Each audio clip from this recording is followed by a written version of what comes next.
Hi, it's me.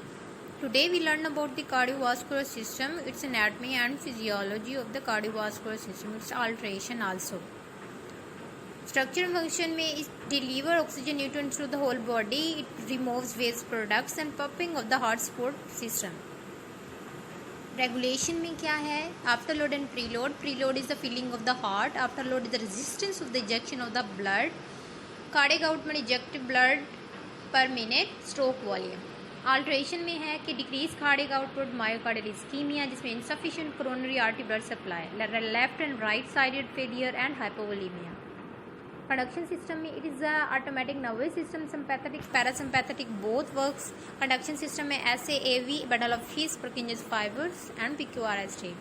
Disturbances इनमें dysrhythmia, tachycardia, increase heart rate, decrease heart rate, premature and block, delayed, absent atrial and ventricle beats. Emergency में myocardial infection हो जाता है, angina, congestive heart failure, cardiac shock and arrest.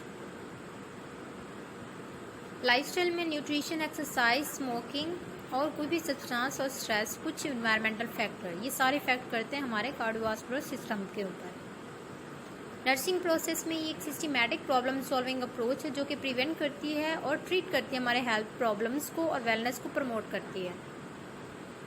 इसके steps में assessment, diagnosis, planning, implementation and evaluation, ये steps जो हैं interconnected हैं, सिस्टमैटिक हैं और हर स्टेप्स में दूसरा स्टेप चल रहा होता है. असेसमेंट में सबसे पहले हिस्ट्री लेते हैं and then examination and then diagnostic test. History में फटीग, पेन, उसकी वीजिंग साउंड्स, ओवरऑल उनकी family history, background history. Examination में उनका हेड टू टो एग्जामिनेशन होता है, ओवरऑल सर्कुलरी. और डायग्नोस्टिक लैब्स में फिर उनके टेस्ट वगैरह होते हैं.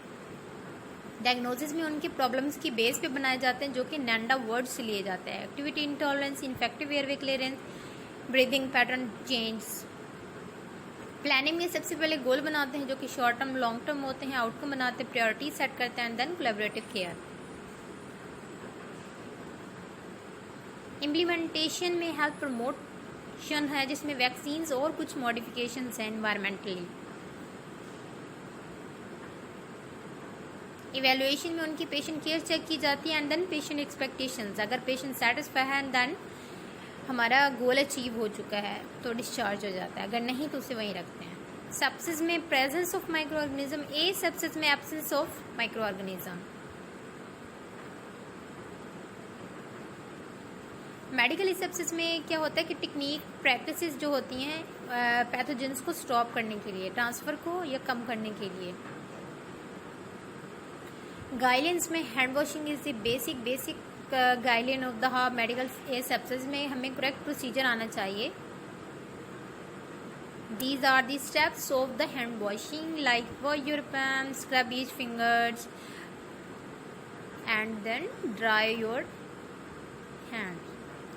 सर्जिकल सेप्सिस में हमारे वो प्रोसीजर जो वो इक्विपमेंट्स जो प्रोसीजर में यूज होता है like operating room, labour rooms, इन सबको सेप्सिस करना.